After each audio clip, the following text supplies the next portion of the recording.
Bismillahirrahmanirrahim. Assalamualaikum warahmatullahi wabarakatuh. Terima kasih atas kesempatan yang telah diluangkan pada aku untuk mengikuti webinar saya pada hari ini, yaitu tentang menyebarkan pemahaman dan penerapan pengalaman budaya positif. Ya, jadi kita mulai di sini. Tema saya yaitu tentang budaya positif. Ya, sebelumnya kan yang kita ketahui bersama bahwa di sekolah itu berbagai macam karakter anak. Di sini kita masih melihat kurangnya budaya positif di sekolah kita, terutama di SMP Lima Gading.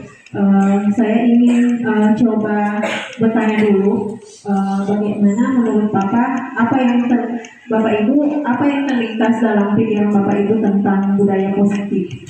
Setelah mendengar kira-kira seperti apa itu budaya positif di sekolah, silakan, mungkin ada Bapak Ibu yang ingin memasukkan pendapatnya seperti apa budaya positif. Ya, silakan Pak. Assalamualaikum warahmatullahi wabarakatuh. Kalau budaya positif yang mungkin boleh kita mau terapkan di sekolah kita ini, yang pertama kita melihat kondisi sekolah kita ini. Dalam penjadwalan ini kan ada hari Jumat. Hari Jumat itu yang pertama kita kan ada 30 menit ada senam bersama. Nah, setelah itu kita olahraga, siswa ini diberi kesempatan olahraga secara individu, jadi mandiri, olahraganya secara mandiri. Nah, kalau dari sama saya ada sedikit mungkin kita mengambil sekitar 10 menit saja yang boleh kita manfaatkan untuk anak-anak, misalnya menjawab 10 menit saja. Hanya setelah olahraga kita coba anak-anak untuk kerja bakti selama 10 menit. Terima kasih Pak. Berarti tadi Pak Rahman sudah menyampaikan bahwa budaya positif itu yang dari gambaran sikap karakter yang kita lihat ke siswa itu adalah bagaimana gotong royong siswa. Silakan Pak. Terima kasih. Artinya bicara masalah budaya positif, budaya itu kan kebiasaan yang positif untuk siswa. Ini kan kita sudah mulai melakukan setiap habis upacara itu semua siswa jabat tangan dengan dia guru. Saya kira budaya positif seperti ini. Nah, nanti jangan cuma setelah upacara, mungkin guru pikir pada pagi hari siswa datang jabat tangan, setelah siswa pulang jabat tangan lagi. Itu yang pertama. Yang kedua, budaya positif juga mungkin anak-anak kita ini dibiasakan beri salam.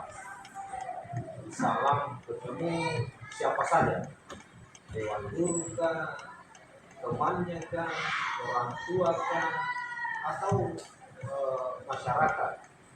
Ini saya kira perlu juga kita budayakan ini. Yang berikut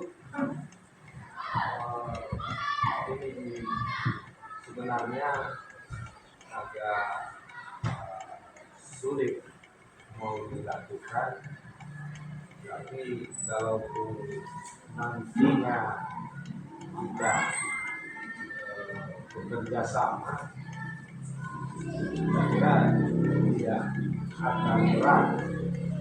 Sama dengan yang Pak Rahman sampaikan tadi, bahwa di hari Jumat itu adakan istilahnya hari bebas dari pelajaran dalam artian kelas. Nah, jadi setelah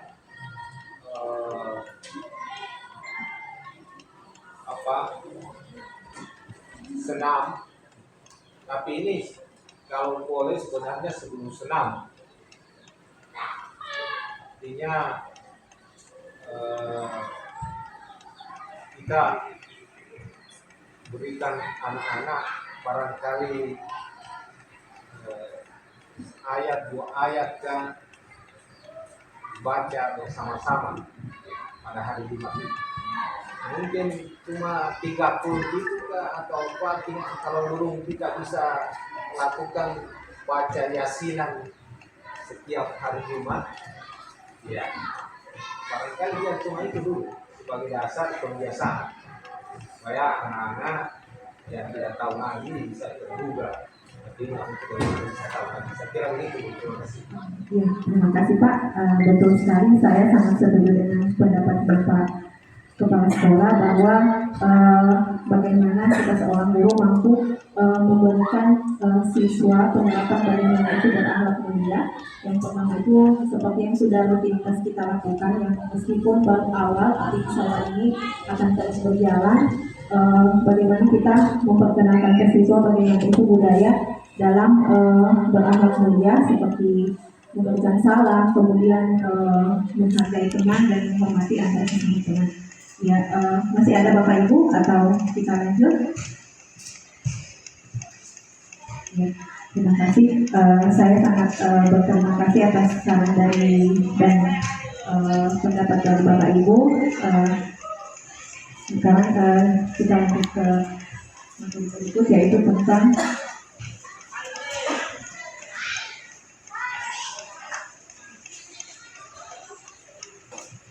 konsep inti budaya positif.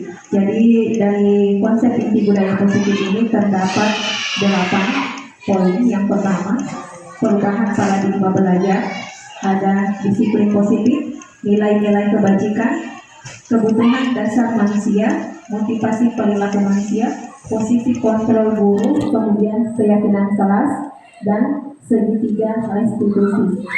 Yes, di sini ada 8 posisi kontrol konsep inti dari budaya positif. Yang pertama, pembelajaran dengan paradigma baru. Ya, seperti yang telah kita dengar, sekarang ini lagi ingin mengarah ke bagaimana pembelajaran paradigma baru. Yang sebelumnya, apa mungkin yang Bapak Ibu ketahui dari pembelajaran paradigma baru ini, terutama dengan mengarahnya ke pembelajaran menggunakan profil pelajar Pancasila. Mungkin Bapak Ibu pernah mendengar bagaimana itu pembelajaran berpusat kepada murid, kemudian bagaimana itu pembelajaran berpusat kepada guru. Mungkin Bapak Ibu pernah mendengar istilah itu. Kira-kira apa yang muncul dari pemahaman Bapak Ibu, yang seperti apa itu pembelajaran yang berpusat kepada murid?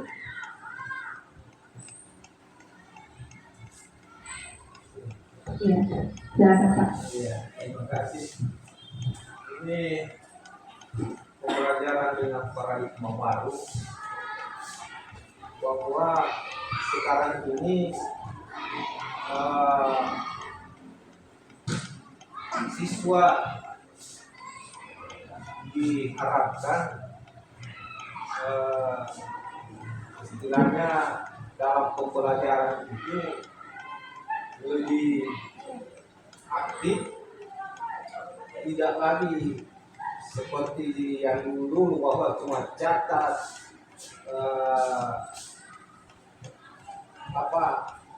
hafal. Dengan paradigma baru ini, dengan kurikulum merdeka, siswa itu diharapkan istilahnya bagaimana bisa belajar tanpa merasa tertekan. Ya. Jadi tidak selamanya belajar di dalam kelas, kadang di luar kelas atau di lapangan dan lain sebagainya. Yang penting bisa sesuai dengan apa pokok bahasa yang akan diberikan oleh siswa tersebut. Jadi dan bahkan bisa belajar lewat internet dan lain sebagainya. Saya kira Ya, terima kasih Pak, betul sekali jawabannya. Jadi di pembelajaran paradigma baru ini, pembelajaran yang kita lakukan itu bukan lagi hanya menggunakan metode ceramah, kemudian kita menilai tanpa harus ada timbal balik ke siswa seperti ini apa di sini ada pembelajaran berdiferensiasi, yaitu pembelajaran diferensiasi itu yaitu pembelajaran yang menyesuaikan dengan kebutuhan siswa.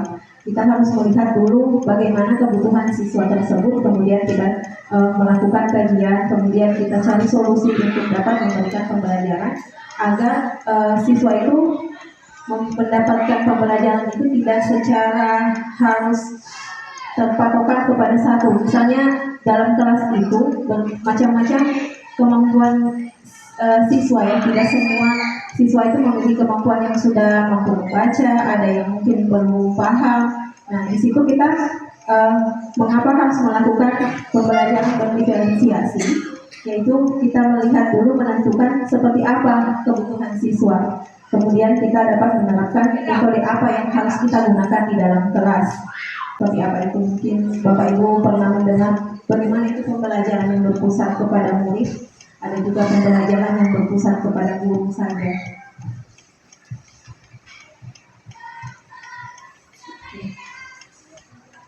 Saya lanjut kalau tidak ada yang bisa memberikan caranya.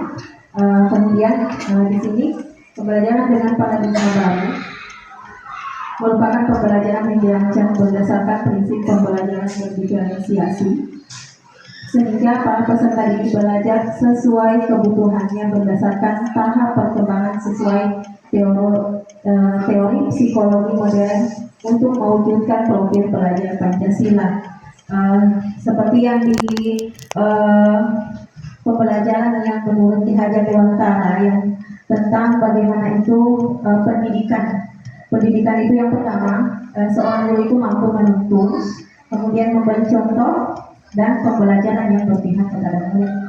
Seperti apa pembelajaran yang berpihak kepada murid? Di sini kita fokusnya itu belajar itu kepada murid. Bagaimana kita mampu menggunakan merancang pembelajaran yang lebih kreatif, dapat membuat media misalnya kalau sekarang kita hanya menggunakan metode ceramah, menggunakan buku, modul, kita bisa mendesain pembelajaran, mungkin kita sudah bisa menggunakan video, menggunakan audio, karena mungkin dengan cara tersebut kita mampu memberikan model pembelajaran baru kepada siswa, karena mungkin selama ini kita hanya menggunakan ceramah saja, tidak menggunakan hal-hal lain dalam pembelajaran, seperti dalam profil pelajar Pancasila. Yang pertama, beriman bertakwa kepada Tuhan Yang Maha Esa dan berakhlak mulia. Yang seperti yang kita ketahui bahwa siswa kita ini sudah pasti dia beriman, sudah pasti dia tahu, oh saya ini agama Islam, dia sudah beriman. Cuman bagaimana kita mampu lagi untuk menebalkan hal itu. Jadi siswa ini sebenarnya bukan dalam halnya itu kertas putih yang kosong yang belum dicoret-coret. Sebenarnya siswa ini sudah memiliki kodratnya.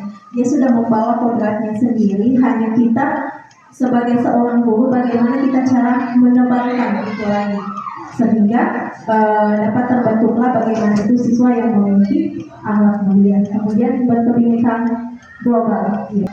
Kemudian bergotong royong. Nah, ini bergotong royong seperti yang Pak sampaikan tadi. Setiap hari Jumat itu ada olahraga, kemudian ada lagi kegiatan lain. Nah, di sini bergotong royong ini bukan hanya kepada siswa ya, tetapi bagaimana kita juga dapat bekerja sama antara sesama guru untuk dapat dalam satu tujuan untuk mencapai bagaimana itu sekolah yang memiliki budaya positif.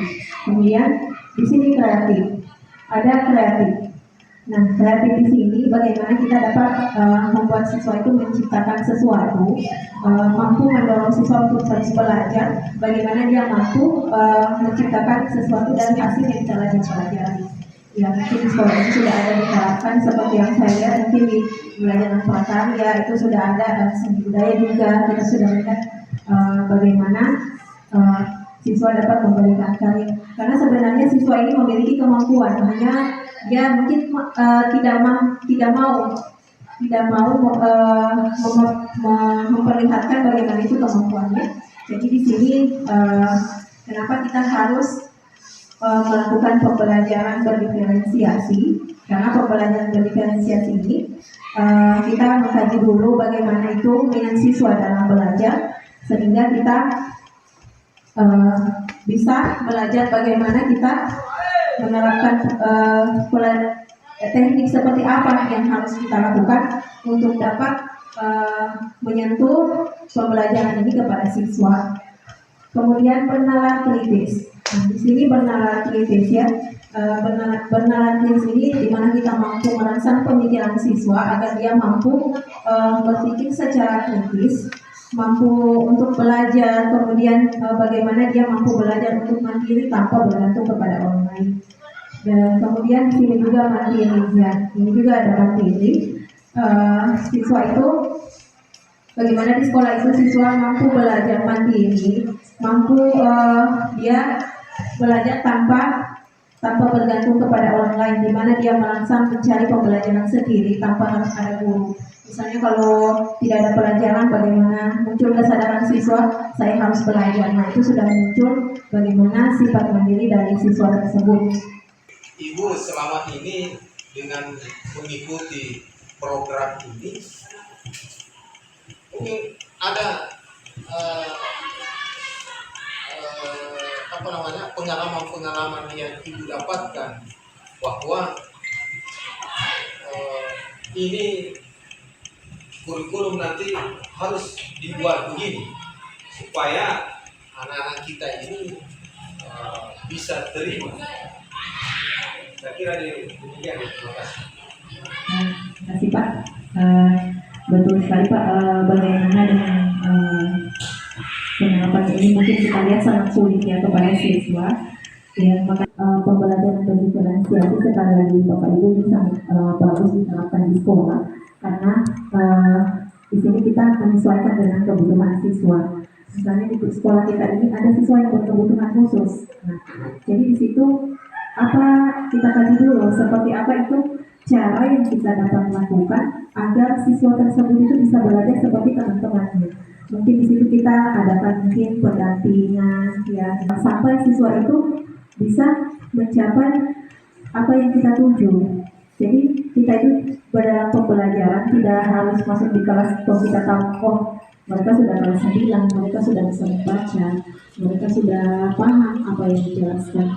Nah, tidak semua ya Bapak Ibu, kadang sudah di kelas 9 saja itu masih ada siswa yang belum paham atau yang IQ-nya itu belum seperti apa yang muncul dalam pikiran kita, seperti apa yang kita anggap. Jadi siswa itu tetap dia memiliki karakter pembelajaran yang berbeda-beda. Jadi di pembelajaran berdiferensiasi ini sangat menarik, karena sebelum belajar itu kita kaji dulu seperti apa siswa di dalam kelas.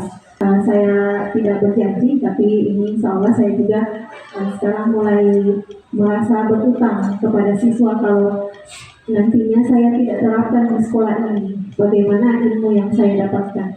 Saya pasti akan tetap insya Allah bisa merubah bagaimana agar pelan-pelan supaya budaya positif di sekolah ini dapat diterapkan dengan baik. Nah, ini dari pembelajaran bagaimana itu pembelajaran menerapkan budaya positif pada siswa ini ada miskonsepsi tentang teori kontrol.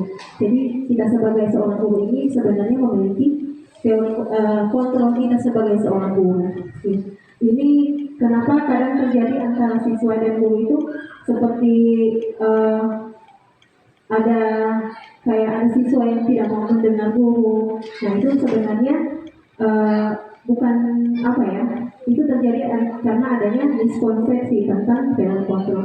Ya, pertama ini ilusi guru mengontrol murid. Ya, jadi apa yang kita sampaikan ke siswa itu, misalnya kita menyuruh siswa, kamu tidak boleh seperti itu tidak, jangan kamu lakukan itu sebenarnya kita belum bisa memastikan bahwa siswa itu benar-benar dia sudah berubah atau mungkin dia sudah sesuai dengan apa yang dia telah katakan tadi di depan guru. Sebenarnya itu masih ilusi ya, itu hanya seperti hal yang belum pasti. Bisa saja siswa melakukan hal itu hanya karena ingin menghindari hukuman, karena mungkin supaya saya tidak dihukum lagi.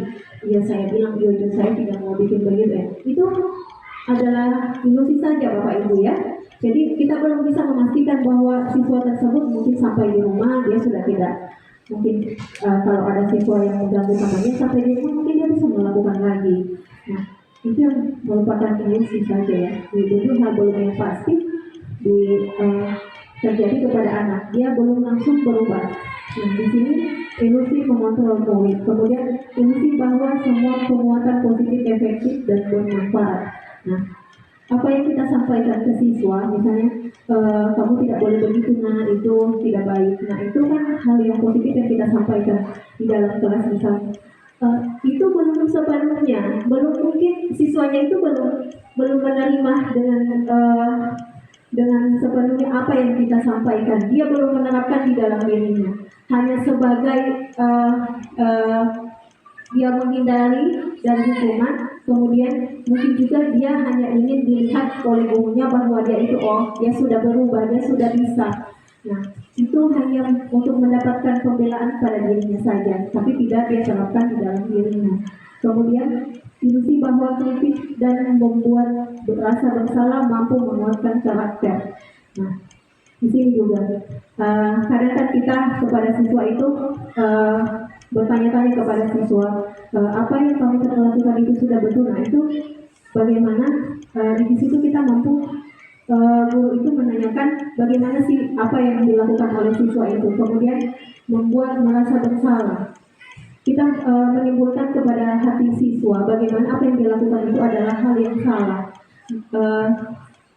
Membuat siswa sadar apa yang dia lakukan itu adalah salah. Nah itu kadang juga itu hanya di depan kita saja Bapak Ibu, hanya di depan guru saja. Tapi ketika dia tidak lagi di dekat guru, itu bisa saja dia akan melakukan itu lagi. Itu belum pasti ya.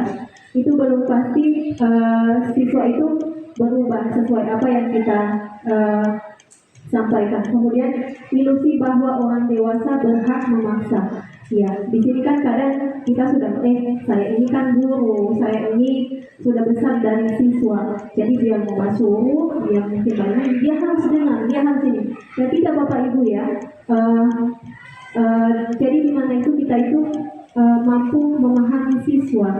Ya. Jangan kita merasa di sini, saya ini soal besar ini. Pasti dia mau dengar dan harus siswa itu ikuti ya. Jadi kalau kita berkesan memaksa kepada siswa, kadang siswanya itu melakukan hanya untuk ini saja supaya ibu lihat saya kerjakan tugas yang dia kasih. Nah, tapi setelah itu siswa lagi membantah, dia mungkin membuat kelakuan yang tidak baik bukan di depan guru ya.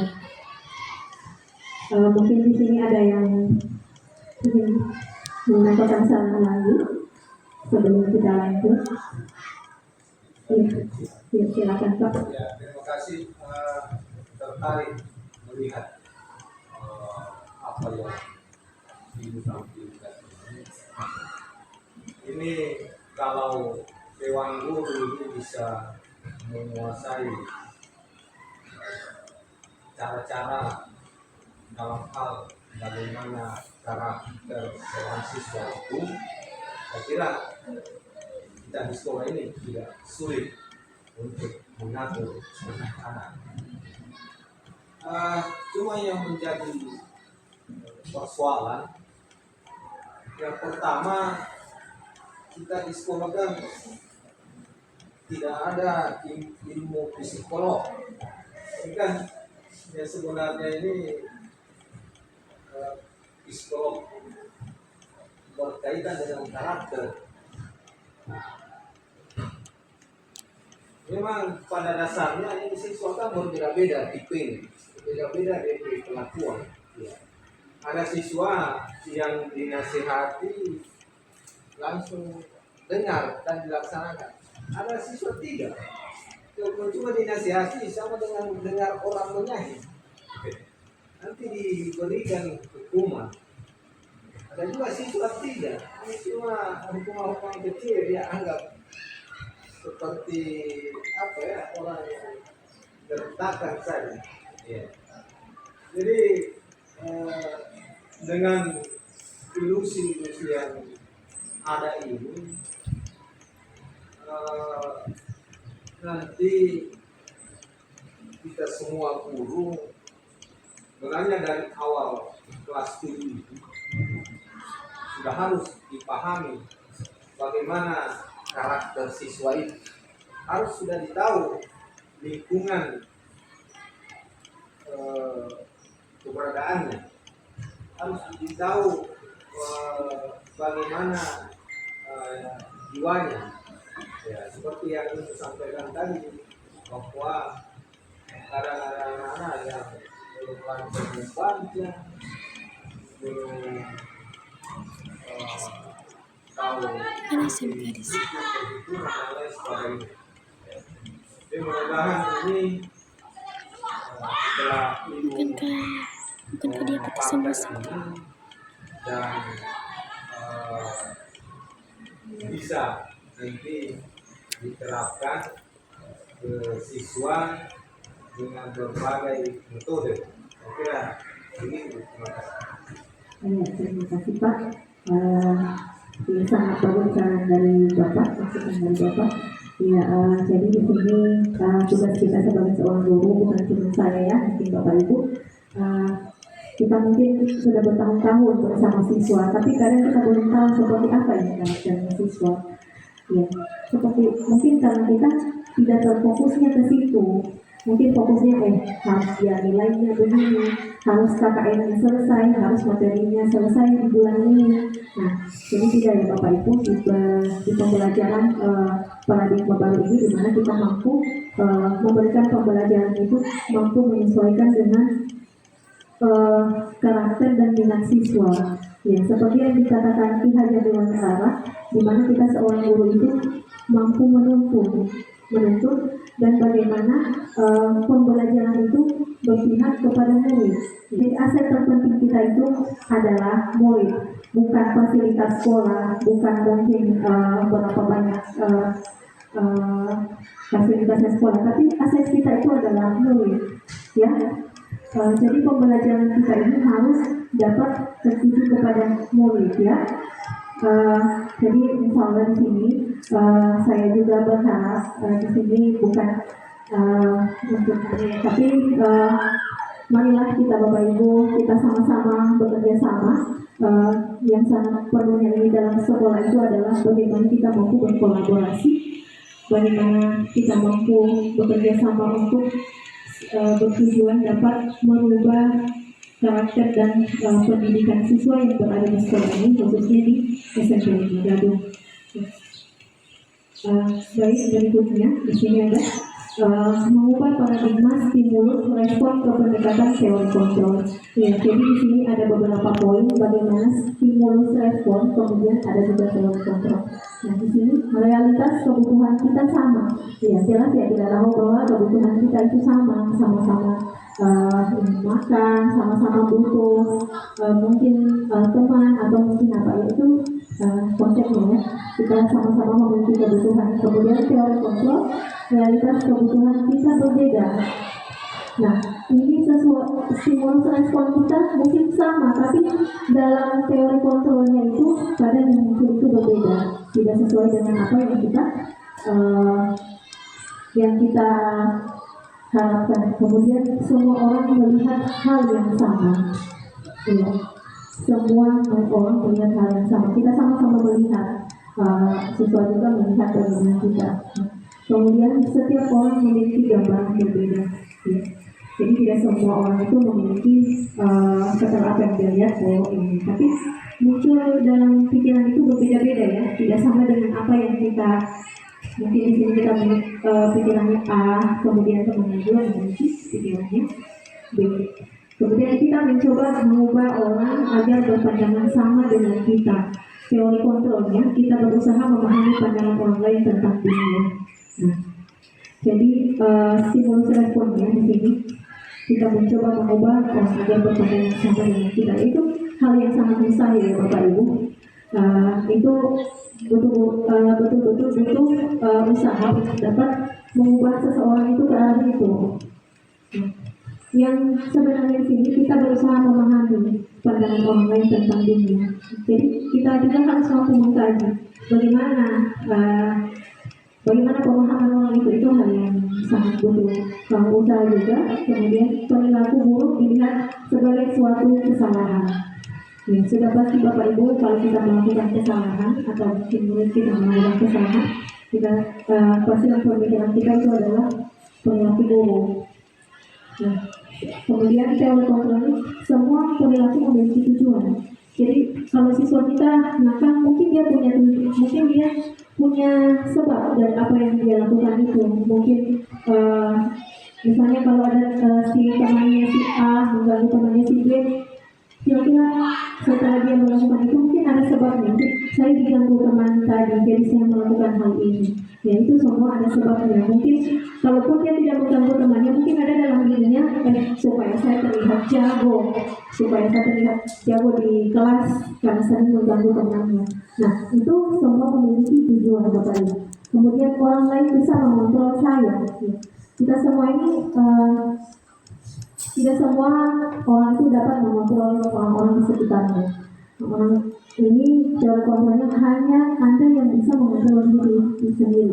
Jadi sebenarnya diri kita ini yang dapat mengontrol itu adalah diri kita sendiri. Orang lain itu kadang hanya sebatas sebatas ingin dilihat saja, atau mungkin dia sudah ini. Itu tidak sesuai dengan apa yang ada dalam diri kita. Jadi bisa kita lanjut lagi Pak. Ya di sini berikutnya itu saya bisa mengontrol orang lain. Ya, itu mungkin dalam benak kita. Dalam benak kita bisa mengontrol orang lain. Oh, saya dapat mengontrol siswa ini karena saya guru. Ya, tapi kenyataannya Anda tidak bisa mengontrol orang lain. Ya, kenyataannya itu yang sesuai realitanya itu kita tidak bisa mengontrol orang lain, karena sesungguhnya yang dapat mengontrol diri kita sendiri itu adalah bagaimana dalam dirinya sendiri, ya, yang timbul dari kesadarannya sendiri. Kemudian pemaksaan ada pada saat bujukan gagal. Nah, kadang kalau tujuan kita tidak tercapai, misalnya ada siswa yang disuruh, kamu menyapu halaman, dia tidak mau malah. Nah itu kemudian kita sudah butuh, nanti ibu kasih nilai tahu begini supaya siswa tersebut mau.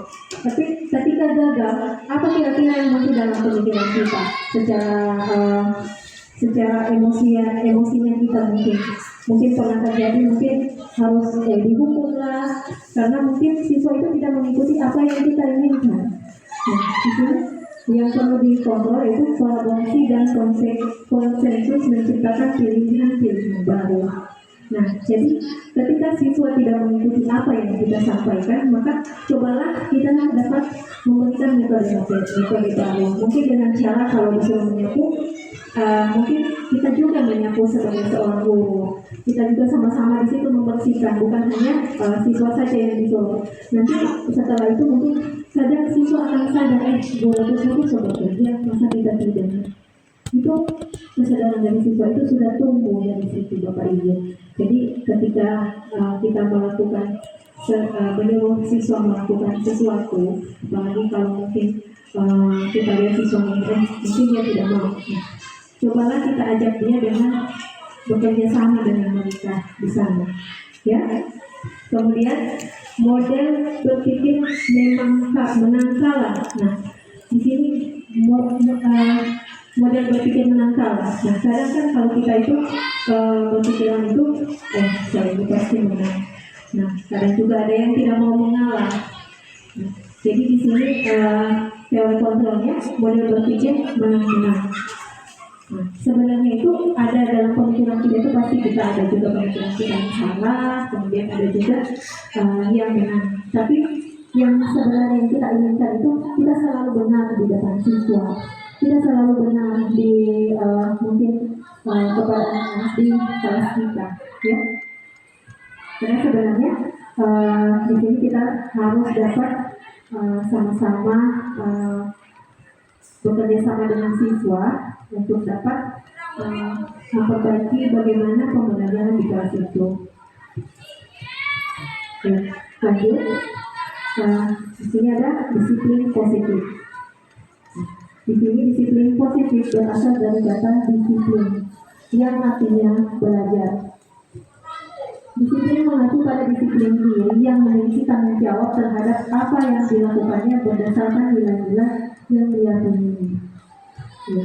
Jadi siswa itu anak-anak kita itu sudah dalam pikiran pasti ini benar, apa yang dia lakukan itu sudah benar, tapi di mata kita sebagai seorang guru itu adalah salah.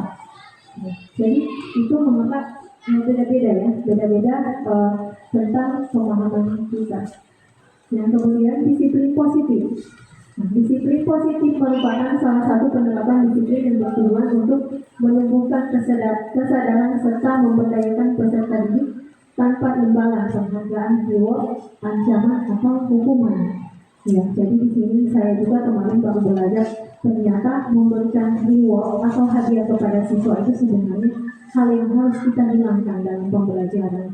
Ya, kenapa begitu Bapak Ibu? Karena di dalam kelas itu kadang ada yang namanya kecemburuan sosial. Nah, kadang ketika kita memberikan hadiah, mental siswa itu ingin belajar malah turun. Saya tidak dikasih hadiah, jadi siswa itu tidak semangat untuk belajar. Jadi lihat dulu bagaimana itu kenyamanan siswa dalam belajar, bagaimana kenyamanan siswa dengan kita ya. Jangan hanya fokusnya ke siswa satu saja. Misalnya kalau siswa juara satu, dia saja yang harus ini. Yang tiga ya Bapak Ibu, malah lebih bagusnya kita mampu kenali dulu kebutuhan belajar siswa di dalam kelas itu. Kemudian sebagai pendidik, tujuan kita adalah menciptakan peserta didik yang memiliki disiplin diri sehingga mereka berperilaku mengacu kepada nilai-nilai kebajikan universal dan memiliki motivasi intrinsik dalam perubahan perilaku ke arah yang lebih baik. Nah, seperti ada kata Bapak kita Haji Dewasa, Bapak pendidikan kita, seorang guru itu adalah bagaimana dia menghamba kepada murid. Nah, saya saja kaget kenapa menghamba kepada murid. Ya. Menghamba kepada murid, yaitu bagaimana kita dapat menuntun siswa. Jadi yang kita ikuti itu bukan kemauan kita ya, bukan kemauan kita seorang guru harus belajar begini. Kalau kita ikut kemauan kita, mungkin itu yang tidak tahu membaca atau apa itu kita tidak peduli ya, karena kita sudah memiliki target belajar harus dapat nilai begini, kata ini harus tercapai, tidak ya. Tapi di sini kita harus memberikan pembelajaran bagaimana kita memahami kebutuhan siswa. Kita menghamba kepada murid kita. Kita lihat dulu bagaimana senangnya belajar. Ya, mungkin dengan hal-hal baru, mungkin dengan kita bisa melakukan motivasi ya, dengan kata-kata memberikan semacam penghargaan itu melalui motivasi kepada siswa. Ya, lanjut di sini. Nanti kita akan kaji. Ini masih akan banyak lagi. Ini hal-hal yang Bapak Ibu pertanyakan di sini yang insya Allah akan terjawab setelah slide ini selesai karena ini masih bersambung terus. Di sini ada nilai-nilai kebajikan. Nah, nilai yang disepakati bersama lepas dari suku bangsa, agama, bahasa maupun latar belakangnya. Contoh nilai kebajikan institusi organisasi. Nah, profil pelajar Pancasila. Nah, di sini ada beriman dan bertakwa pada Tuhan Yang Maha Esa dan berakhlak mulia, berkebinekaan global, gotong royong, mandiri, kreatif dan bernalar kritis. Nah, kemudian di sini ada Ivo Primarias program PYP di sini, toleransi, rasa hormat, integritas, mandiri, menghargai, antusias, empati, keingintahuan, kreativitas, kerjasama, percaya diri dan ikhlas. Kemudian di sini ada keterampilan hidup, skill life skill. Di sini ada tidak merendahkan orang lain dan memberikan yang terbaik dari dirinya. Jadi di sini ini adalah nilai contoh-contoh nilai kebajikan. Nah, jadi seperti apa nilai kebajikan yang sudah kita temui kepada siswa kita di sekolah?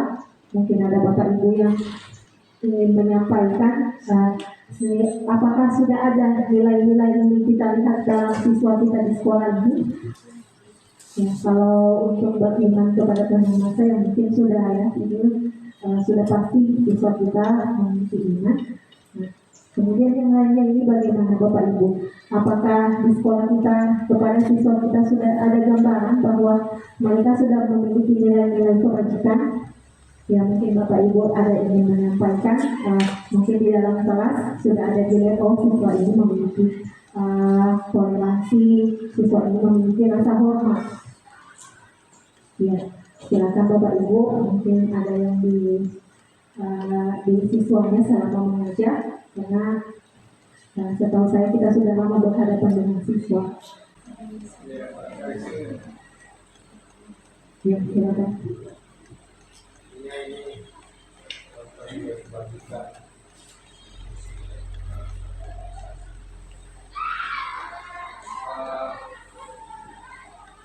Yang pertama, saya kira ini tidak semua guru hanya melihat dalam bentuk istilahnya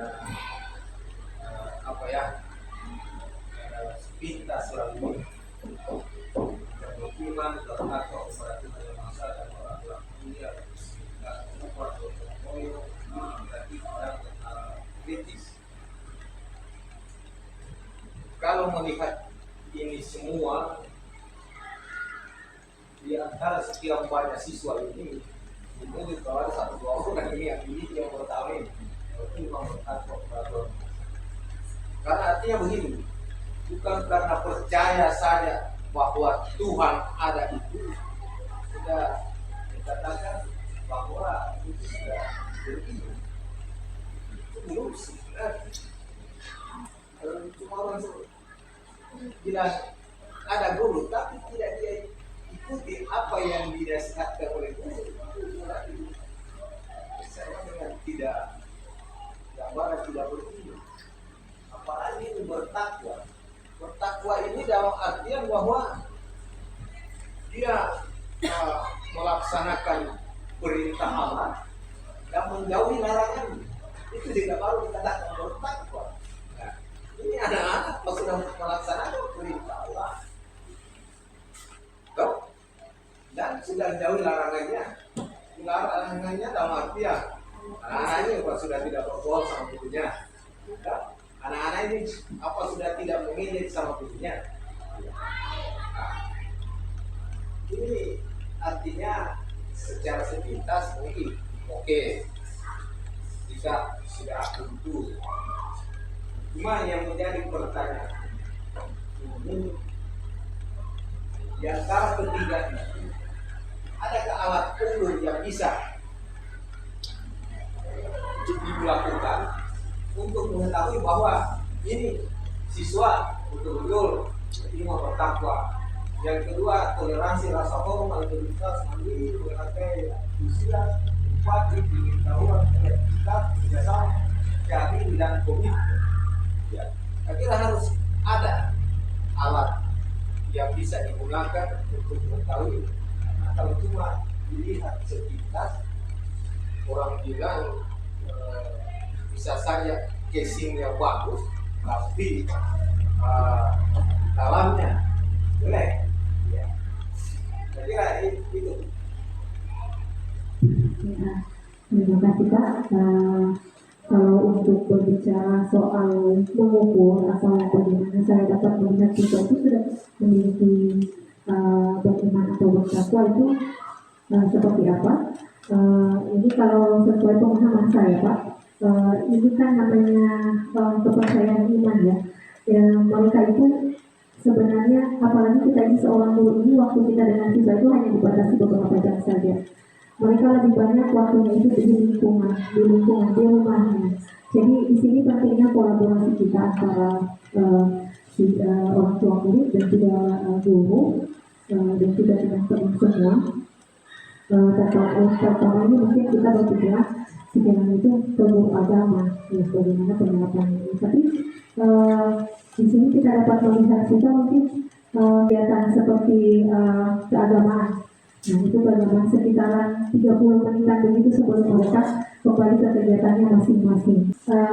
Kita melakukan pendekatan dulu ke siswa itu, mungkin di kelas ini, di kelas 7 ataupun kelas 8 kita lakukan dulu metode mungkin ekstrakurikuler kan kita coba di situ ada mungkin sholat yang kita lihat, kita tanyakan kepada mereka pertanyaan secara langsung ya Pak pertanyaannya. Tapi saya tidak mengharapkan semacam kita berikan pertanyaan mungkin dalam bentuk tes atau apa, ada kita melihat kemampuan di mana mengukur tingkat siswa itu berakhlak mulia. Jadi kita melakukan semacam metode di situ. Ini hanya pendapat saya ya, mungkin Bapak Ibu ada yang memiliki mungkin dapat dalam kondisi oh saya harus begini agar dapat melihat siswa saya dia sudah beriman dan bertakwa. Tapi kalau menurut saya akan memberikan semacam pertanyaan langsung. Ini mungkin bukan wawancara ya, tapi semacam pertanyaan pemantik kepada siswa. Jadi pertanyaan pemantik ini di mana nyamannya siswa menjawab, bukan harus kita patokan misalnya apa rukun iman, rukun Islam. Nah itu kadang mereka hanya belajar saja di buku, tapi kalau kita menggunakan pertanyaan pemantik, ya, jadi insya Allah dengan dijawab secara langsung kita dapat melihat di mana kemampuan siswa itu. Ya, mungkin Bapak Ibu memiliki metode lain, ya, silakan Ibu. Ini menambahkan juga, kalau saya sih juga bertanya langsung misal kalau tentang iman dan takwa ini, apakah sudah ada yang sholat subuh pagi ini? Kan mereka harus jujur kan?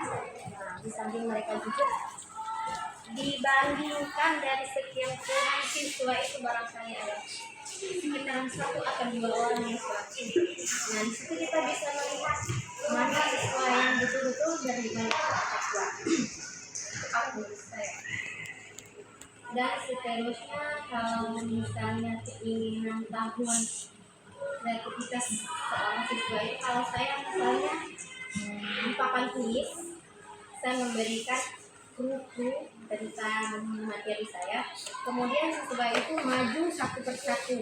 Nah di situ siswa itu di samping mereka berkreativitas itu mengeluarkan ide-ide, misalnya contoh ya, siapa yang tahu tanaman sayuran buah itu dipilah-pilah, sayuran mana yang buah, mana yang daun, mana yang akar, umbi. Kemudian siswa itu berpikir secara langsung mana harus memilah sayuran umbi, sayuran buah. Mereka pilih satu-satu, maju ke depan, menulis ke papan tulis. Nah di situ kalau tentang kreativitas, pengetahuan serta kerjasama saya mengambil di situ tentang itu. Karena saya Terima kasih banyak Bu. Jawabannya sangat luar biasa Bu. Iya, memang betul. Makanya kenapa kita perlu melakukan pertanyaan pemantik kepada siswa. Jadi sebelum pembelajaran itu kita coba tanyakan dulu keseharian siswa. Metode menggambarkan perasaan apa yang dilakukan sebelum datang ke sekolah. Nah itu kalau boleh, itu adalah sebuah metode, itu adalah pertanyaan pemantik yang dilakukan seorang guru untuk dapat mengetahui seperti apa perasaan dan apa yang dilakukannya sebelum masuk di pembelajaran yang akan diterapkan oleh guru. Bahkan mungkin semacam yang seperti Ibu sampaikan tadi, ditanyakan dulu aktivitasnya siswa sebelum datang ke sekolah itu apa mungkin sudah sholat subuh atau belum. Nah, itu di situ juga sangat bermanfaat karena di situ kita melatih siswa untuk berkata jujur. Di situ dia berkata jujur dengan kita menawarkan semacam pertanyaan itu.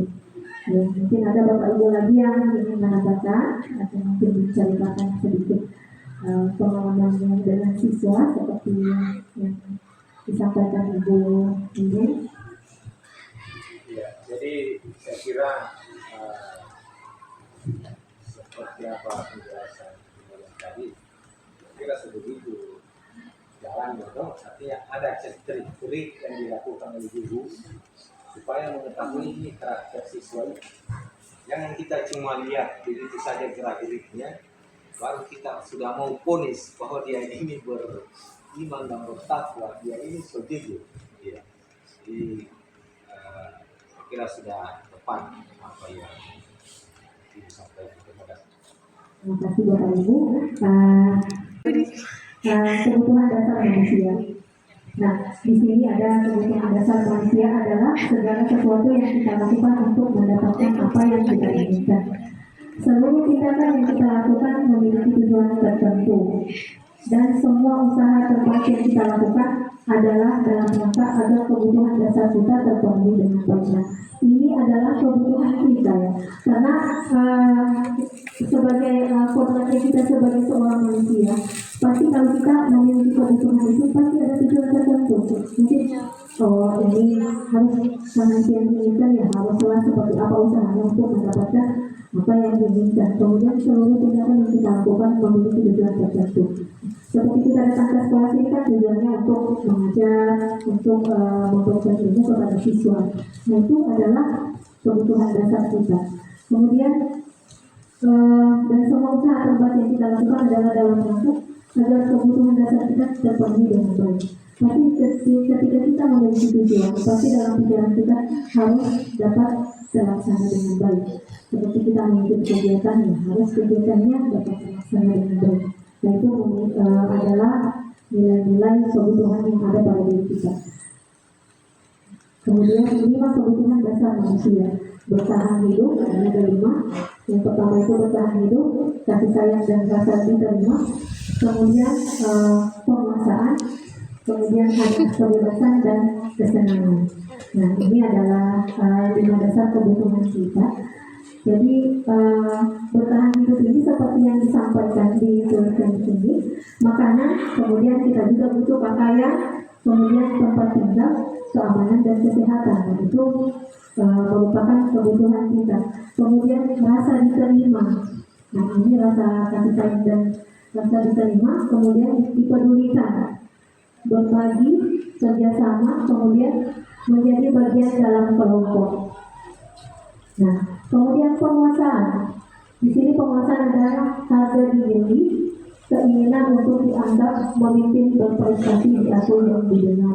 Nah, jadi setiap kita itu pasti ketika kita menyampaikan sesuatu pasti kita ingin didengar. Pasti kita menginginkan apa yang kita sampaikan ke orang itu dapat tersampaikan dengan baik. Nah, itu adalah penguasaan. Apa yang kita inginkan itu harus diakui oleh orang yang telah mendengarkan apa yang kita sampaikan. Kemudian di sini ada kebebasan. Nah, kebebasan seperti apa itu? Yang pertama adalah mandiri, memiliki pilihan, mencoba hal baru, kemudian mampu mengendalikan arah dirinya. Itu kebebasan. Kemudian kesenangan. Di sini kita memiliki hak untuk bersenang. Yang pertama itu bermain humor, kemudian antusias dan ketawa. Nah, jadi ini adalah 5 kebutuhan dasar kita yang sudah terjadi dalam diri kita, yang harus ada memang, yaitu keberkahan hidup, kasih sayang, ya jelas kita perlu kasih sayang, dan kemudian penguasaan, kebebasan dan kesenangan. Ya, mungkin ada yang saran dari Bapak Ibu tentang 5 kebutuhan dasar kita, atau mungkin ada pendapatnya Bapak, ini masuk ini juga kebutuhannya ini. Iya, silakan Pak, mungkin ada yang disampaikan.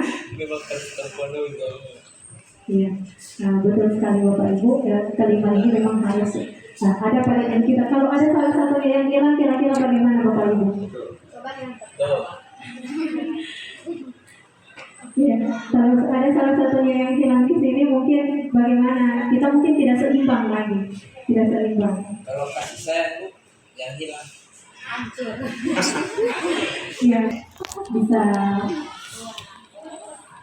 Ya, jadi ini Bapak Ibu, kebutuhan ini harus betul-betul ada dalam diri kita, sesuai dengan kelima poin. Ya, apa ada? Artinya ini melihat 5 kebutuhan dasar. Problem yang biasa terjadi beberapa yang disampaikan tadi hilang atau tidak kesampaian.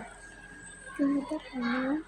Ya, mungkin ada pemahaman yang bisa disampaikan bahwa konflik dan harus dilakukan jika ada di antara kelima itu yang tidak terpenuhi. Nah, Makanya terima kasih Pak. Kalau misalnya ada yang tidak terpenuhi, misalnya di sini mungkin kebebasan atau mungkin penguasaan. Nah, jadi di sini yang perlu itu adalah kontrol kita. Makanya yang dikatakan itu yang memegang kontrol diri kita itu adalah diri kita sendiri. Jadi ketika kita tidak dihargai orang lain, nah bagaimana lagi kita kembali kepada kodrat kita sebagai seorang manusia. Oh, mungkin dia menghargai ini, mungkin ada alasannya. Nah, jadi di situ pentingnya kita menguasai diri kita. Ketika kita tidak mampu menguasai diri kita, ketika kita tidak dihargai orang, malah kita balas juga. Nah, itu sebenarnya hal yang buruk ya. Kemudian di sini juga kasih sayang dan rasa diterima. Kita itu antara sesama guru saja di dalam kantor ini, kita harus memiliki kasih sayang antara sesama, rasa peduli. Ya. Kalau misalnya ada di antara di dalam ruang ini yang saling tidak saling menegur atau apa itu, pasti ada rasa tidak nyaman. Masih saya pagi-pagi di sekolah ketemu dia lagi duluan. Itu rasa tidak nyaman itu akan selalu terbawa-bawa Bapak Ibu, ya. Jadi memang kebutuhan ini sangat penting sekali. Kemudian kebebasan, nah, ini kebebasan juga ini memang harus ada Bapak Ibu. Ya, jadi kembali lagi di kebebasan itu mampu mengendalikan hak dirinya. Jadi kalau kita mengerjakan kita terbebas sekali, bicara ini sama dia tidak tersinggung dia atau mungkin apa. Nah, itu harus memiliki kontrol. Jadi kita lihat dulu kondisinya. Ketika kita, tadi saya sudah berkasar mungkin sama dia. Cobalah kita untuk mencapai. Nah, kemudian kesenangan. Nah, ini kesenangan juga harus memang ada Bapak Ibu. Kalau mungkin di dalam ruangan yang kita tegang terus tidak ketawa mungkin atau apa mungkin ada semacam suntuk atau apa ya. Nah, seperti itu Bapak Ibu. Nanti ada lagi yang mungkin menambahkan sedikit seperti apa sih itu rasa penguasaan dalam dirinya, mungkin apa yang mungkin sudah terbangun, saya ternyata termasuk dalam kebutuhan saya. Dari Bapak Ibu ada? saya kira kalau itu semua yang ada ini ada kira memang manusia ini ternyata ya hidup dalam keadaan tidak lagi dalam artian mau dibilang dengan sendiri, tidak lagi untuk mengurus orang lain. Artinya ini bagus sekali materi. Mudah-mudahan ini sebagai cerminan dan gambaran untuk kita semua, baik sebagai seorang guru maupun sebagai seorang siswa, sebagai seorang murid. Jadi ini Anda duduk di sini harus mengerti apa yang disampaikan supaya nanti sesama siswa tidak saling merendahkan, tidak saling menghina dan sebagainya. Ya itu. Terima kasih. Terima kasih Pak. Ya, terima kasih atas saran Pak. Memang kalau kita sudah kontrol, sudah memiliki rasa dan ini memang sudah sangat luar biasa. Dia sudah mampu mengendalikan segala sesuatu yang terjadi pada dirinya. Ya, lanjut. Motivasi perilaku manusia. Nah, di sini ada dua bentuk motivasi, yaitu motivasi ekstrinsik, kemudian ada motivasi intrinsik. Nah, di sini yang pertama itu motivasi ekstrinsik untuk menghindari ketidaknyamanan atau hukuman. Nah, jadi seperti apa yang saya sampaikan tadi, ketika kita misalnya siswa melakukan sesuatu itu tidak atas dasar apa yang ada dalam dirinya. Kadang dia hanya ingin menghindari sebuah hukuman saja, tetapi sebenarnya dalam pemikirannya itu tidak sesuai dengan apa yang tindakannya itu. Kemudian untuk mendapatkan imbalan dan penghargaan dari orang lain. Begitu juga kita ingin melakukan sesuatu, misalnya supaya saya dapat ini, supaya saya dapat hadiah dari dia, dari guru saya melakukan sesuatu. Kemudian, motivasi intrinsik untuk menjadi orang yang mereka inginkan dan menghargai diri sendiri dengan nilai-nilai yang mereka percaya. Ini motivasi intrinsik ini adalah motivasi yang timbul dari dalam dirinya sendiri. Dia sudah mulai sadar dengan apa yang dia lakukan. Oh, yang saya lakukan ini salah. Nah, itu adalah motivasi intrinsik. Kemudian bedanya dengan motivasi ekstrinsik itu adalah hal-hal yang hanya ingin dilihat. Itu hanya dari luarnya saja, tidak dari dalam dirinya. Lanjut. Di sini ada hukuman. Nah, di sini ada posisi kontrol kita ini. Ada di sini hukuman, konsekuensi, kemudian restitusi. Nah, di sini ada hukuman tidak terencana tiba-tiba. Nah, kadang-kadang kita kalau kepada siswa itu kadang tiba-tiba saja mengasihkan hukuman kepada siswa. Kemudian murid tidak tahu apa yang akan terjadi, tidak dilibatkan. Nah, ini atas dasar tidak direncanakan oleh siswa itu bahwa dia hari ini akan mendapatkan hukuman. Kemudian bersifat satu arah. Kemudian berupa hukuman fisik dan psikis. Kemudian konsekuensi. Di sini konsekuensi yang pertama terencana, disepakati sesuai peraturan. Kemudian murid tetap dibuat tidak nyaman. Kemudian sikap guru selalu memonitor murid. Nah, ini adalah bedanya hukuman dan konsekuensi. Kemudian restitusi. Di sini restitusi itu menciptakan proses menciptakan kondisi bagi murid untuk memperbaiki kesalahan. Kemudian proses kolaboratif yang mengajarkan murid untuk mencari solusi sendiri. Nah, jadi di sini ketiga dari bedanya ini kira-kira apa yang Bapak Ibu tanggapi dari ketiga bentuk posisi kontrol ini?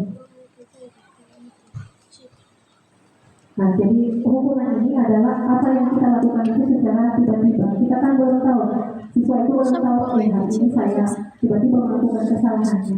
Dia mendapatkan hukuman. Kemudian itu tanpa disadari oleh siswa ya. Ketika dia datang dia tidak tahu bahwa hari itu dia itu mendapatkan hukuman. Itu di luar dari kesadaran siswa. Kemudian konsekuensi itu hal-hal yang seperti bersifat membangun. Ketika kita memberikan kamu jangan diulangi lagi ya. Kalau misalnya dia tidak membawa buku, ya, besok jangan diulangi lagi. Nah, itu merupakan konsekuensi. Kemudian restitusi, yaitu proses menciptakan kondisi bagi murid untuk memperbaiki kesalahan. Nah, jadi restitusi ini di mana ketika siswa melakukan kesalahan, kita dapat membangun motivasi siswa itu agar dia dapat memperbaiki kesalahan dan apa yang dia lakukan itu. Kemudian proses kolaboratif yang mengajarkan murid untuk mencari solusi sendiri. Nah, di sini ketika kita menerapkan restitusi, siswa itu mulai akan berpikir bagaimana dia harus merubah kesalahannya itu agar tidak dapat terulang lagi. Lanjut Bapak Ibu guru di sini 5 posisi kontrol guru. Nah, jadi sebelumnya Bapak Ibu sudah pernah lihat 5 posisi kontrol guru ini, mungkin pernah dibaca di buku atau mungkin sudah dia terapkan di dalam kelas 5 posisi kontrol ini.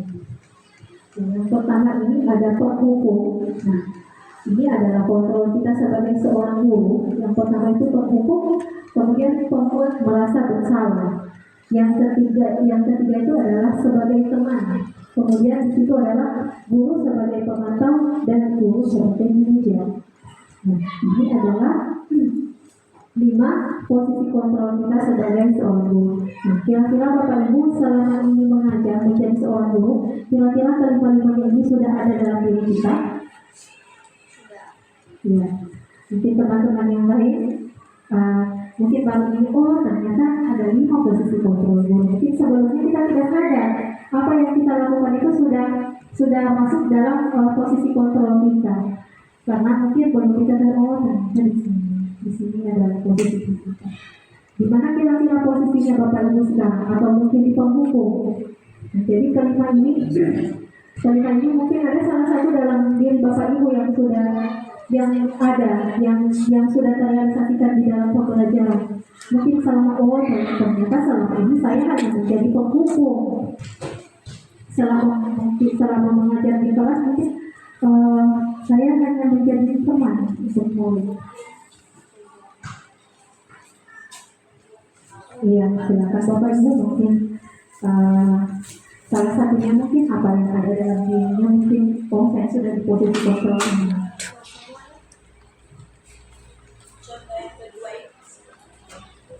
Nah, ini membuat merasa bersalah. Nah, jadi contoh dari membuat merasa bersalah ini, misalnya siswa melakukan kesalahan, misalnya dia tidak memakai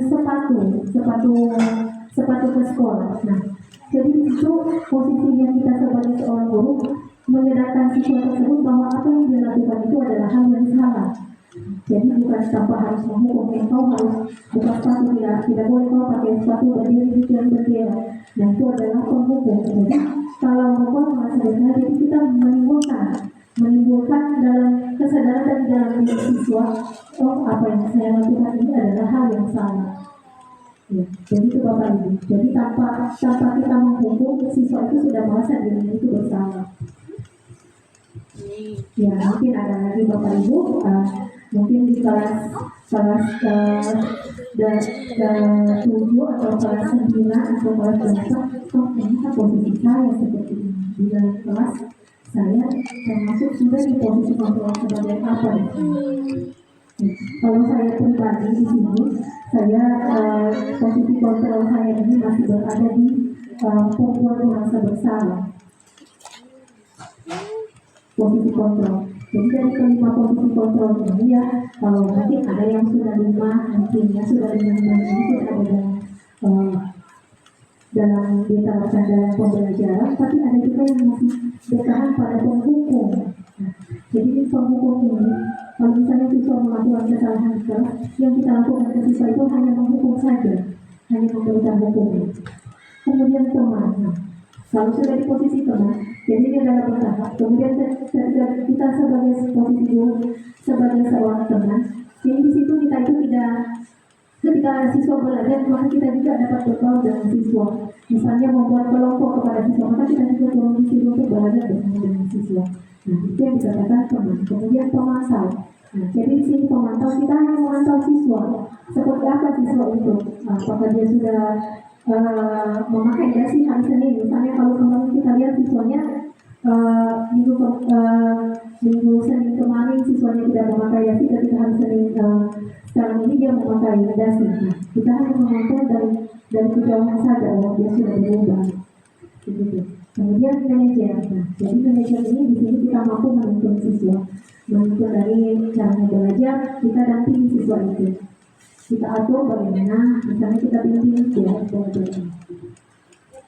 Ya Bapak Ibu, mungkin ada yang ingin menyampaikan posisi kontrolnya di kelas seperti apa? Kalau tidak ada, mungkin kita lanjut saja. Di sini contoh penerapan 5 posisi kontrol guru. Nah, di sini ada contoh. Nah, misalnya ini penghukum, normal pada bendera selama 1 jam. Nah, itu adalah posisi kontrol sebagai penghukum.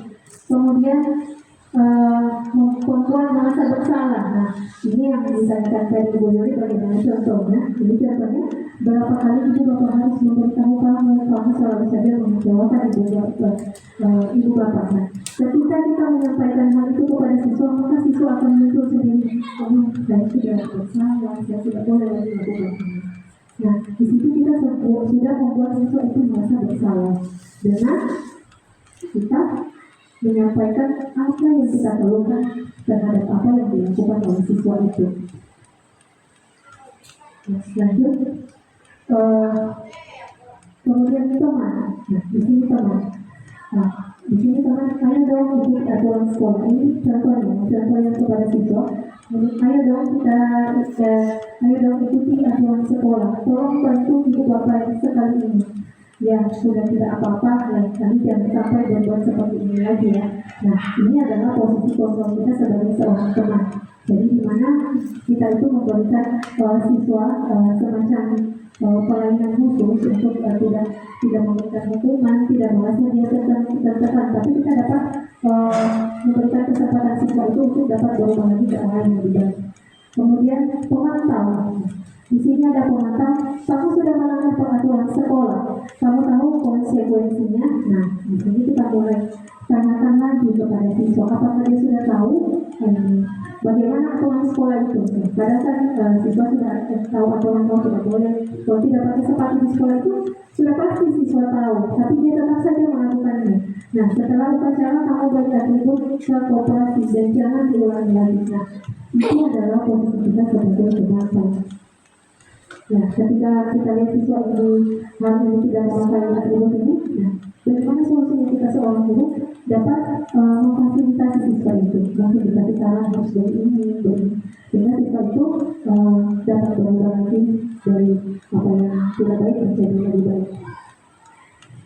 Ya, sampai sini mungkin ada yang sudah Bapak Ibu pikirkan mungkin, oh ternyata kemarin saya sudah masuk di sini, kemarin saya basuh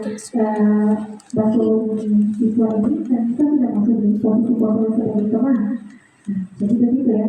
Kadang saya pribadi juga itu kemarin sebelum saya tahu posisi kontrol, ternyata hampir semua sudah posisi kontrol saya lakukan. Karena saya tidak ketahui bahwa posisi guru itu memiliki posisi kontrol dan posisi kontrol. Hanya saja kita tidak sadar.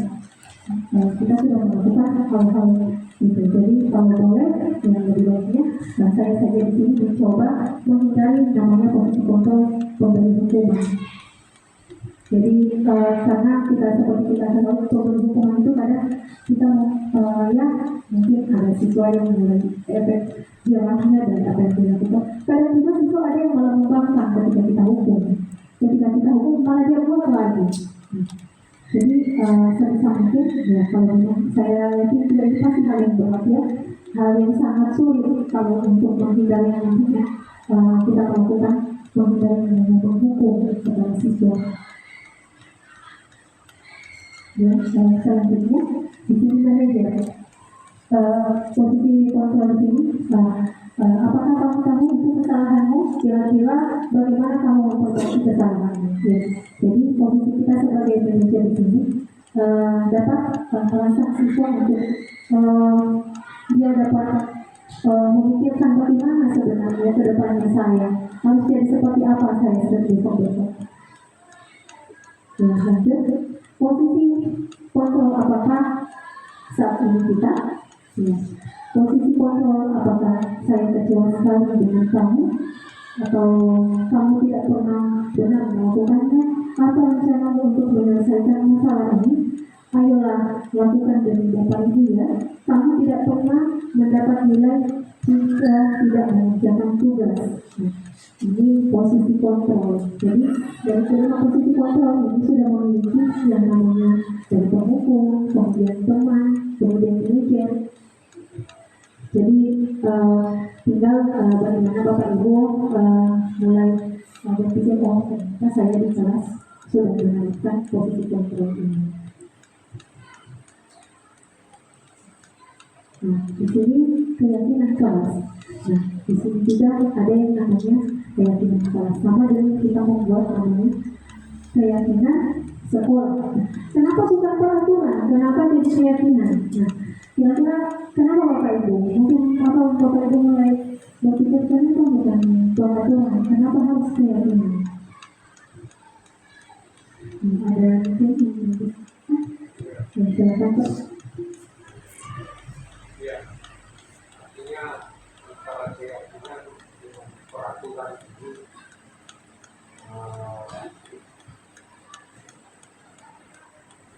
bisa sebenarnya mendapatkan sama, bisa juga berbeda. Kenapa keyakinan diberlakukan bukan peraturan. Peraturan apa saja, jika orang tidak yakin, maka tidak akan berlaku. Tapi jika orang yakin, maka peraturan apa saja diberikan akan dia lakukan. Jadi saya kira begitu pemahaman ini dari saya. Karena segala sesuatu jika kita yakin, maka itu jelas berdampak positif. Tapi jika tidak, maka hasilnya kata ya barangkali mungkin. Ya, terima kasih Pak, jawabannya sangat luar biasa. Di sini memang kenapa harus keyakinan kelas bukan peraturan? Karena di sini kita tanyakan dulu keyakinan siswa, keyakinan dari teman-teman. Misalnya, kira-kira ya, kita itu sudah mengira yakin kalau hal ini akan tercapai. Nah, tidak lagi dengan peraturan. Peraturan itu benar-benar hal yang sudah kita patokkan, sudah disita dicapai. Nah, itu bedanya dengan keyakinan. Di sini adalah pembentukan keyakinan kelas. Jadi di sini mengapa penting kita harus menerapkan keyakinan kelas? Ini juga hal yang baru. Ini hal yang baru buat mungkin akan diterapkan di sekolah ini, ya. Kalau boleh Bapak Ibu coba dulu, mungkin tidak mengurangi jam belajarnya, mungkin sebelum pembelajaran coba kita terapkan bagaimana itu membuat keyakinan kelas. Jadi membuat keyakinan kelas itu bersifat abstrak, kemudian berupa pertanyaan universal. Jadi berikan kesempatan kepada siswa untuk dia menawarkan semacam, misalnya dalam pembelajaran tidak boleh ada yang keluar masuk. Itu siswa sendiri yang menawarkan. Jadi kita realisasikan apa yang diinginkan siswa itu selama proses pembelajaran. Dan alhamdulillah saya sudah menerapkan beberapa minggu ini di kelas tentang bagaimana itu keyakinan kelas. Kemudian dibuat dalam pertanyaan positif. Kemudian sedikit saja agar mudah diingat. Kemudian sesuai dengan kondisi kelas, kita harus melihat juga bagaimana kondisi kelas. Kemudian semua warga sekolah dan warga kelas dilibatkan saat membuat keyakinan kelas. Jadi ketika kita ingin membuat keyakinan kelas, ya usahakan di situ harus ada semua teman-temannya. Teman-temannya di situ menyaksikan, oh dia menawarkan ini. Misalnya kalau masuk di kelas tidak boleh membawa makan minum di dalam kelas. Ya, itu kita terima. Apa yang ditawarkan siswa kita terima. Kita realisasikan di dalam pembelajaran itu. Dan alhamdulillah beberapa minggu ini saya mendapatkan itu. Dan ada siswa yang menerima dan juga ada siswa yang masih menyesuaikan. Tapi sejauh ini siswa sudah mulai terbiasa. Mungkin mereka belum menemukan itu dengan saya pribadi. Mungkin Bapak Ibu belum mencoba. Kalau saran saya coba hal ini dalam pembelajaran. Bagaimana mendapatkan keyakinan kelas sebelum pembelajaran dimulai. Dan mungkin ada Bapak Ibu yang memberikan saran. Mungkin ada saran yang disampaikan di kelasnya, terkhusus mungkin wali-wali kelas, mungkin bagaimana di kelasnya. Silakan. Kalau keyakinan kelas ini dibikin dia setiap kali masuk kelas atau kita buat misalnya hanya pada saat pertama kali masuk dalam proses pembelajaran, misalnya begini, di awal semester kita buatkan memang keyakinan kelas misalnya toh, atau setiap kali kita mau masuk kelas itu kita buat lagi, yang berdasarkan misalnya sesuai dengan apa yang menjadi target kita di dalam kelas itu. Ya, terima kasih Pak. Ya, jadi keyakinan kelas ini kita buat setiap kali pertemuan. Saya sudah mencoba hal ini di kelas dan memang saya mulai membaca bahwa siswa itu ternyata dia lebih suka belajarnya itu sambil ada kegiatan, ada yang mereka lakukan. Mungkin mereka belajar menggunakan game, kemudian metode menonton video, kemudian memberikan pertanyaan-pertanyaan pemantik. Nah, itu ternyata sangat aktif Bapak Ibu, dan memang siswa itu tidak tidak hanya diam, bahkan ada siswa yang saya lihat di kelas 8 setelah saya menerapkan ini, siswa itu diam, bahkan dia tidak mau menyampaikan pendapatnya. Tetapi setelah saya menerapkan hal ini, saya memberikan metode-metode seperti ini, alhamdulillah siswa sekarang sudah aktif. Malah dia menawarkan ke saya, ibu ada lagi yang mau dijawab, ada lagi yang mau tidak. Itu adalah nilai positif yang sudah saya lihat dari siswa. Tapi di sini kenapa harus keyakinan kelas? Kenapa harus dia dilakukan sebelum pembelajaran? Karena memang siswa itu kadang respon belajarnya itu berbeda. Mungkin dia lebih senang pada hal itu saja. Ternyata saya tadi bilang tidak boleh menghibur. Nah, jadi fungsinya keyakinan kelas ini adalah juga sebagai kontrol kita terhadap siswa, seperti apa keinginannya dalam belajar. Misalnya ada yang menawarkan tidak boleh ribut dalam kelas, pada dasarnya dia itu ribut, padahal memang dia itu tukang pengacau dalam kelas, tapi keyakinan yang dia tawarkan itu tidak boleh ribut dalam kelas. Dan itu ketika dia melanggar, nah keyakinan apa yang kamu tadi, nah dia mulai sadar tanpa kita tegur lagi, dan dia tidak akan ulang lagi. Itu saya sudah coba itu kemarin, saya terapkan di kelas 8A, itu ada siswa pengacau, dan keyakinan yang dia tawarkan itu tidak boleh ribut dalam kelas. Nah, akhirnya apa? Ketika itu kita tawarkan konsekuensi. Nah, ketika kalian melewati keyakinan ini, apa kira-kira konsekuensinya? Nah, mereka mulai berhukum, oh tidak boleh ibu, harus begini selama jam pembelajaran. Nah, ketika mereka tahu keyakinan yang mereka buat itu, mereka tidak akan melanggar. Jadi itu segitiga restitusi. Nah, ini ada yang namanya segitiga restitusi. Jadi segitiga restitusi ini adalah suatu proses dialog yang dijalankan oleh guru agar dapat menghasilkan murid yang mandiri dan bertanggung jawab.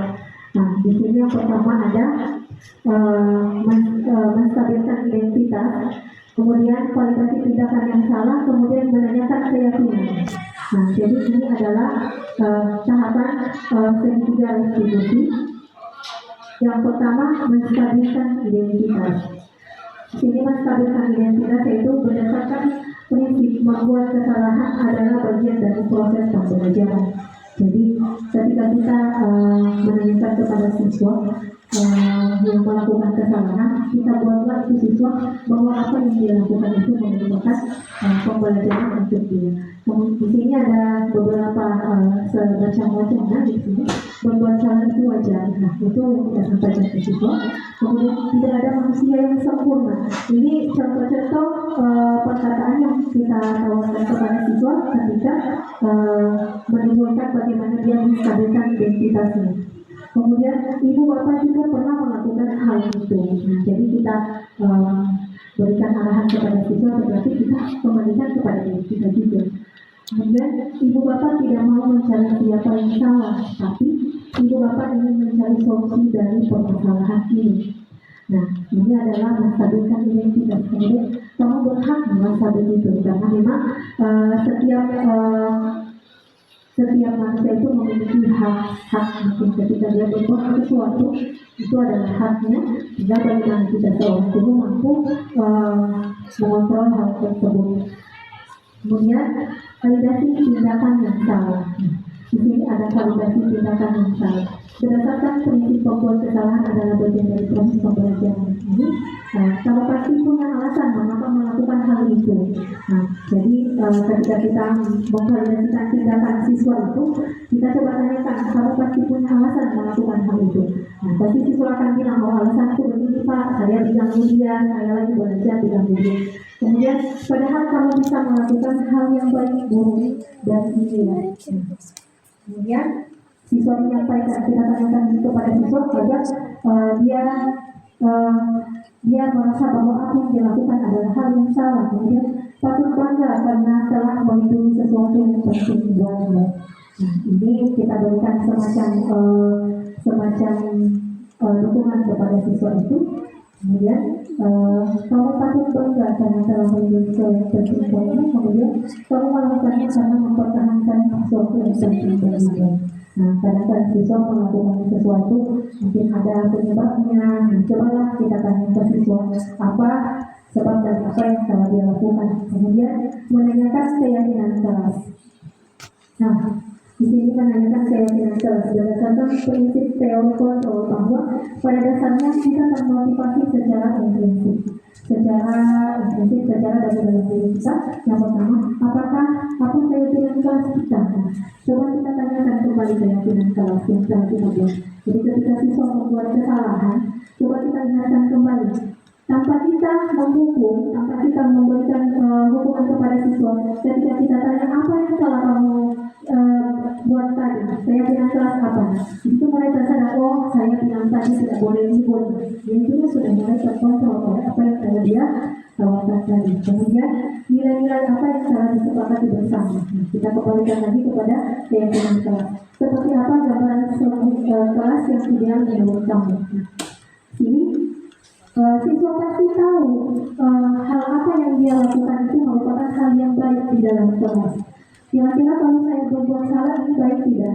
Itu siswa sadar, sesungguhnya itu adalah dari kesadaran siswa, tetapi kadang siswa masih melakukannya karena hal-hal yang mungkin sesuatu yang menyebabkan dia melakukan hal itu. Nah, ini kamu ingin menjadi orang seperti apa?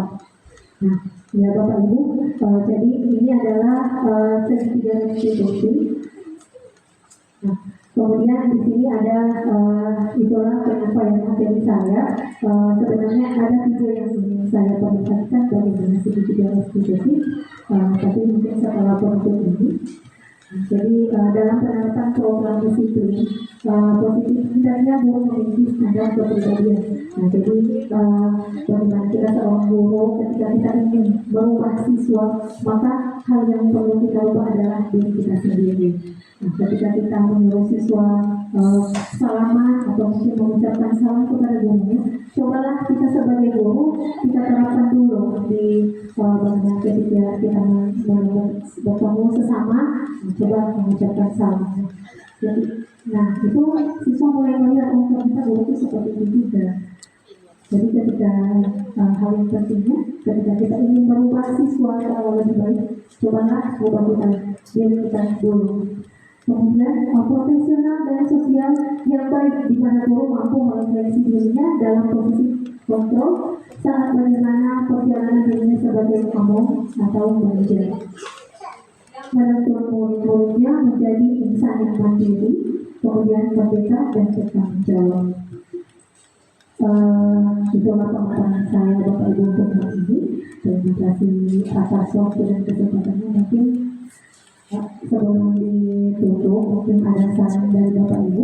Saya sangat mengharapkan saran dari Bapak Ibu untuk kedepannya, karena ini baru awal dari proses kami, masih panjang waktu bagaimana saya untuk dapat merealisasikan bagaimana mewujudkan sekolah yang menunjukkan budaya positif yang sesuai dengan keinginan Bapak Pendidikan kita terhadap Dewan Pers.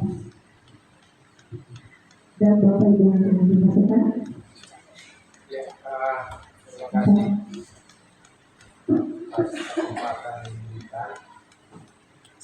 Yang pertama, ucapan terima kasih dari pihak sekolah atas koordinasi dan ibu sebagai guru penggerak, karena melihat apa yang dipaparkan tadi sangat-sangat mendasar terhadap bagaimana penanganan siswa, bagaimana proses pembelajaran. Nah, kalau ini dilakukan, saya kira akan berdampak positif yang luar biasa untuk sekolah kita. Itu yang pertama. Yang kedua, dengan metode apa yang sudah sampaikan, mudah-mudahan ke depan bukan cuma ibu yang bisa melakukan ini, tapi maksimalnya lah kepada semua guru yang belum ikut guru penggerak, tapi sudah ada itu sebagai motivatornya, sebagai sebagai manajernya, sebagai penggeraknya kepada teman-teman. Karena itu adalah istilahnya ilmu yang ibu dapatkan jelas harus diterapkan di mana di tempat bekerja yang pertama. Yang terakhir, mudah-mudahan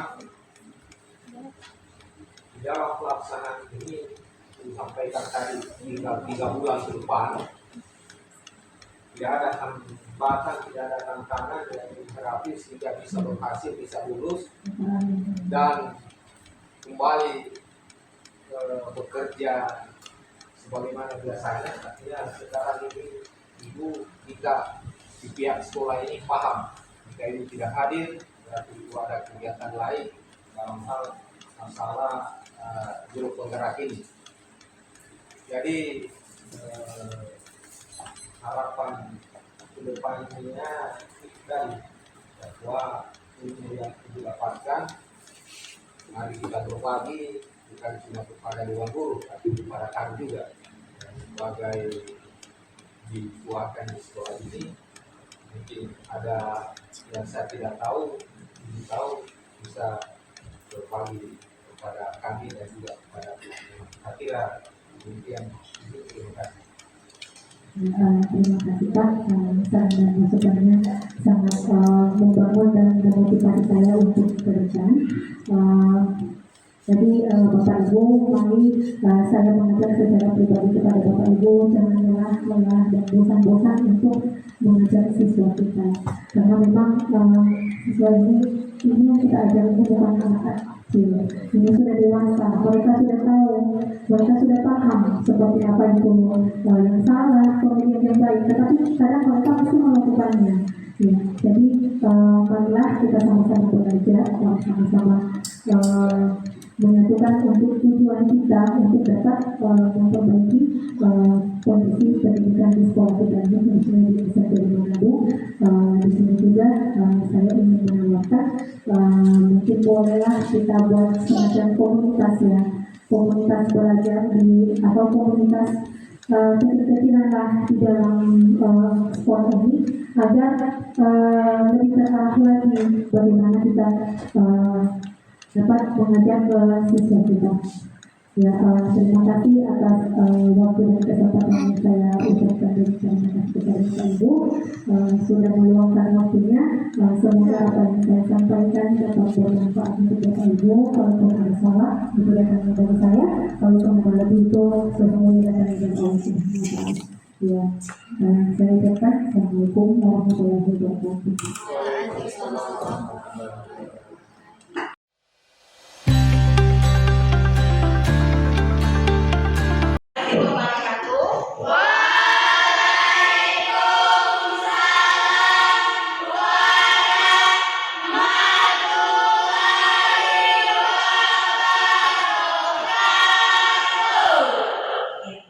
Terima kasih. Jadi hari ini kita masuk pembelajaran. Jadi sebelum kita masuk pembelajaran, kita buat dulu kesepakatan kelas ya. Sebelum Ibu mulai dari kesepakatan kelas, kira-kira bagaimana itu kesepakatan? Ada yang tahu? Coba angkat tangan. Ya, angkat tangan. Coba angkat tangan. Ya, ayo berdiri. Coba. Apa kesepakatan? Tidak apa-apa. Tidak harus benar jawabannya ya. Ayo coba. Apa kesepakatan? Ayo. Iya. Jadi, ya, oke. Bagus, tepuk tangan dulu.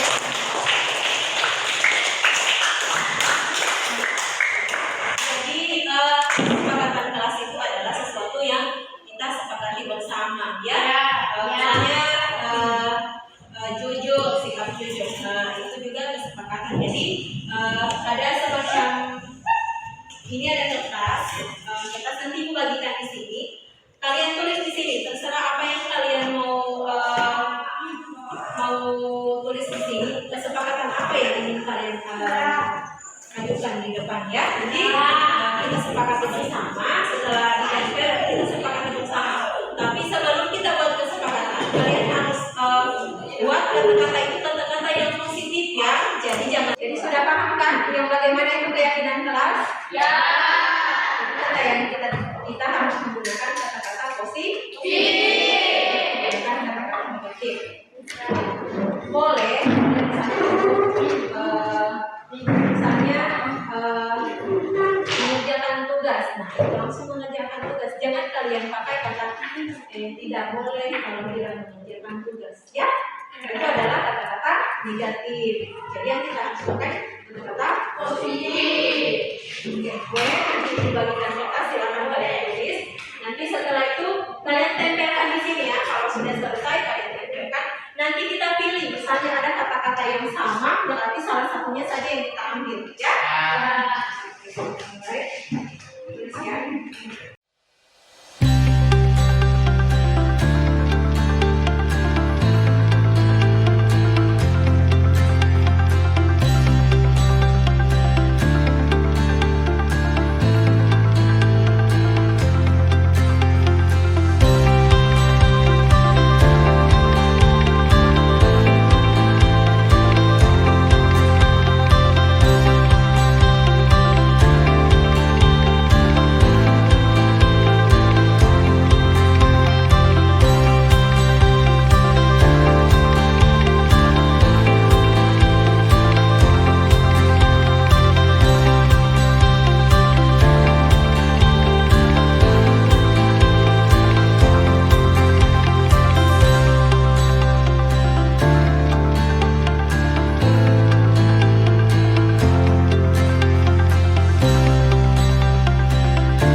Assalamualaikum warahmatullahi wabarakatuh. Perkenalkan nama saya Gina Rizkiana, kelas 8. Assalamualaikum warahmatullahi wabarakatuh. Perkenalkan nama saya Marwa S. Karim, kelas 8. Assalamualaikum warahmatullahi wabarakatuh. Perkenalkan nama saya Nur Sakina, kelas 8.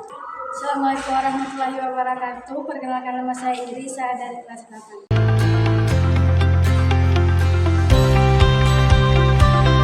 Senang sekali, sangat senang sekali. Senang sekali. Senang sekali.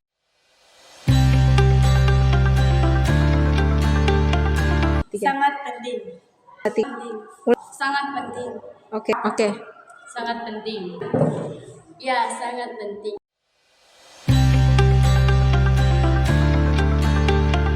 Karena dapat menumbuhkan rasa tanggung jawab. Dapat membuat kita lebih disiplin. Agar membuat kita lebih baik. Nah, kita dapat menghargai orang lain.